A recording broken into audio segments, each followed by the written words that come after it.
జై శ్రీరామ్. గీతా మహాత్మ్యము వరాహ పురాణంలో ఉగ్రశ్రవ ఏమంటున్నాడు, సూతుడు ఒక చోట ఏమన్నాడంటే, స్నానం చేసినా చేయకపోయినా, పవిత్రుడు అయినా, పవిత్రత మెయింటైన్ చేసినా, అపవిత్రంగా ఉన్న భక్తిభావంతో విశ్వరూప సందర్శనము, విభూతి యోగము, విశ్వరూప సందర్శనము అంటే 10th and 11th చాప్టర్ని శ్రద్ధతో భక్తితో పఠిస్తే వాళ్ళకి సర్వదా పవిత్రత చేకూరుతుంది అని చెప్తున్నాడు. ఇంకో విషయము భగవంతుడు ఉత్తర గీతలో చెప్తాడు, అత్యంత మలినం దేహం దేహీ అత్యంత నిర్మల ఉభయోర్ అంతరం జ్ఞాత్వా కస్య శౌచం విధీయతే. దేహం అన్నది కుళ్ళు, it is rotten from every pour.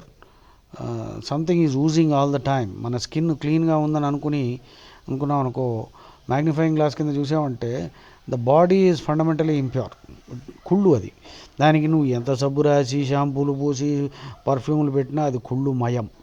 Okay. తర్వాత అత్యంత మలినం దేహం దేహీ అత్యంత నిర్మల.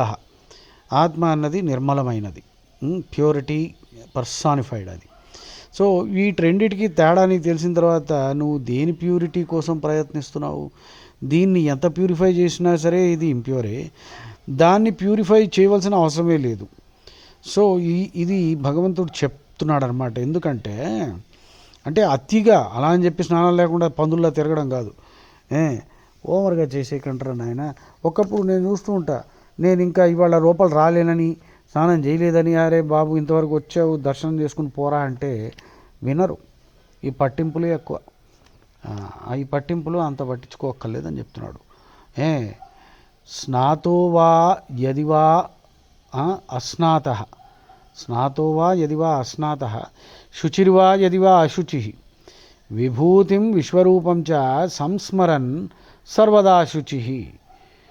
విభూతి యోగ, విశ్వరూప సందర్శన యోగాలు 10th and 11th చాప్టర్లు చదివేవాడు వాడు ఎప్పుడూ శుచిగానే ఉంటాడట. అది. జై శ్రీరామ్.